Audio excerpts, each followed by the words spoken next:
விருச்சிக ராசிக்காரங்களுக்கு இந்த குரு பயிற்சி எப்படி இருக்கும்? விருச்சிக ராசிக்காரங்க ரொம்ப கவனமா இருக்கணுங்க. ஏன்னா 8ஆம் இடத்து குரு. ஒரு பாடல் கேள்விப்பட்டிருப்பீங்க. 8ஆம் இடத்தில் குரு வரும்பொழுதுதான் வாலி பட்டம் இழந்தான். வாலி பட்டத்தை ஏன் இழந்தான்? அவன் அடுத்தவன் மனைவியை அபகரித்ததுனால இழந்தான். சரியா? ஏன்னா 2ஆம் இடத்துக்குரியவன் 8ஆம் இடத்துல போறான்.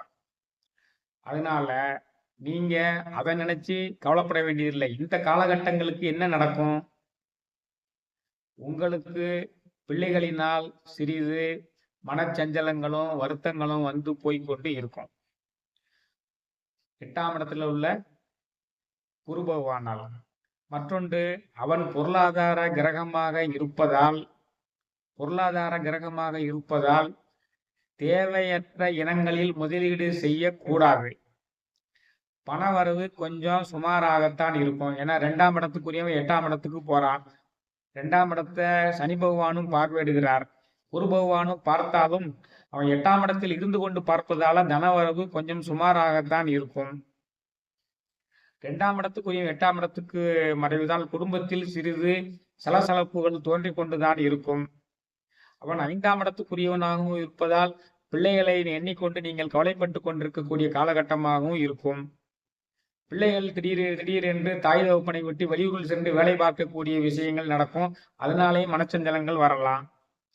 12ஆம் இடத்தை குரு பகவான் பார்ப்பதால் இந்த குரு பகவான் இருக்கக்கூடிய காலகட்டங்களில் சுப செலவுகள் அதிகமாக செலவழிக்கக்கூடிய வாய்ப்புகள் இருக்கிறது. அவன் தனஸ்தானத்தையும் பார்க்கிறார், 12ஆம் இடத்தையும் பார்ப்பதால சுப செலவுகளையும் செய்யணும். வருமானம் பொறுத்து அவன் கொடுப்பாரு. ஏன்னா சனி பகவானும் பார்ப்பதால் பொருளாதார கிரகம் மறைவதால அளவுக்கு அதிகமாக எதிர்பார்க்க முடியாது. ஒரு அளவோட வந்து கொடுப்பார். செலவு ஆனால் அதிகமாக சுபவரிய செலவுகள் செய்ய வேண்டிய சூழ்நிலைகள் வரலாம். இதுல ஒரு குறிப்பிடத்தக்க அம்சம் என்னவென்றால், அக்டோபர் 8ஆம் தேதியில இருந்து டிசம்பர் 21ஆம் தேதி வரைக்கும் அவர் 8ஆம் இடத்துல இருந்து 9ஆம் இடத்துக்கு போறாரு. அப்போ ஒரு அற்புதமான காலகட்டம் அந்த 3 மாத காலகட்டம். உங்களுடைய எண்ணங்கள் எல்லாம் ஈடேறும். உங்களுடைய புதிய முயற்சிகள் எல்லாமே கைகூடும்.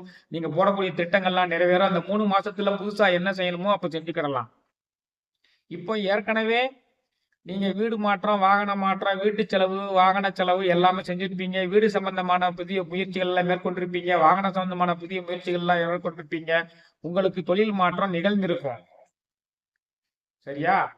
அதே சமயத்துல 10ஆம் இடத்தில் உள்ள அந்த கேது பகவானுடன் செவ்வாய் வந்து ஜூன் மாசம் 8ஆம் தேதியிலிருந்து ஜூலை மாசம் 29ஆம் தேதி வரைக்கும் சேரப்போகிறார்.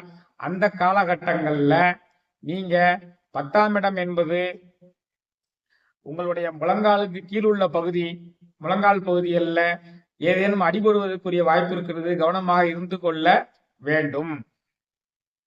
அந்த சமயத்துல வேலை பார்க்கும் இடங்களில் சண்டை சச்சரவு வராமல் பார்த்து கொள்ள வேண்டும். ஏனென்றால் 7ஆம் இடத்தையும் சனி பகவான் பார்த்து கொண்டிருக்கிறார். 10ஆம் இடத்துல வந்து செவ்வாய்க்கு இருக்க போகிறது. அதனால ஜூன் மாசம் 8ஆம் தேதியிலிருந்து ஜூலை மாசம் 29ஆம் தேதி வரைக்கும் பணிபுரியும் இடங்களில் கவனமாக இருக்க வேண்டும். சுற்றியுள்ளவர்களிடம் கவனமாக இருக்க வேண்டும். பணிபுரியும் இடங்களில் வம்பு வழக்குகள் ஏற்படுவதற்குரிய வாய்ப்புகள் இருக்கிறது. வம்பு வழக்குகள் ஏற்படுவதனால உங்களுக்கு ஒரு டிஸ்லொகேஷன் ஏற்படுவதற்குரிய வாய்ப்புகள் கூட வரலாம். சுற்றியுள்ளவர்களிடம் கவனமாக இருக்க வேண்டும். ஏனென்றால் 7ஆம் இடத்தை சனி பகவான் பார்த்து கொண்டிருக்கிறார். ஆக சுருக்கமாக நீங்க சிந்திக்க வேண்டியது என்னவென்றால், புதிய முதலீடுகளில் கவனமாக இருக்க வேண்டும். குடும்பத்தில் அமைதி காக்க வேண்டும். பிள்ளைகள் உங்களை விட்டு பிரிந்து வெளியூரில் பணியாற்றக்கூடிய வாய்ப்புகள் வரும். பிள்ளைகளினால் நீங்கள் கவலைப்பட நேரிடலாம். தனவரவு சுமாராகத்தான் இருக்கிறது. செலவுகள் சுப செலவுகள் அதிகமாக இருக்கிறது. இதெல்லாம் இந்த காலகட்டத்தில் நடக்கக்கூடிய விஷயங்கள். ஜூன் மாதம் 8ஆம் தேதியிலிருந்து ஜூலை மாதம் 29ஆம் தேதி வரைக்கும் அலுவலகங்களில் பணிபுரிபவர்கள் சண்டை சச்சரவு வராமல் பார்த்து கொள்ள வேண்டும். அவர்களுடைய முழங்கால் பகுதியில் அடிபடாமல் இருப்பதற்குரிய முன்னெச்சரிக்கை நடவடிக்கையுடன் எங்கும் மெதுவாக சென்று மெதுவாக போய் வருவதற்கு பழக வேண்டும். வாகனங்களில் செல்லும் பொழுதும் கவனமாக இருக்க வேண்டும் என்பதுதான் விருச்சிக ராசிக்குரிய பலனாக, குரு பயிற்சிக்குரிய பலனாக இருக்கிறது.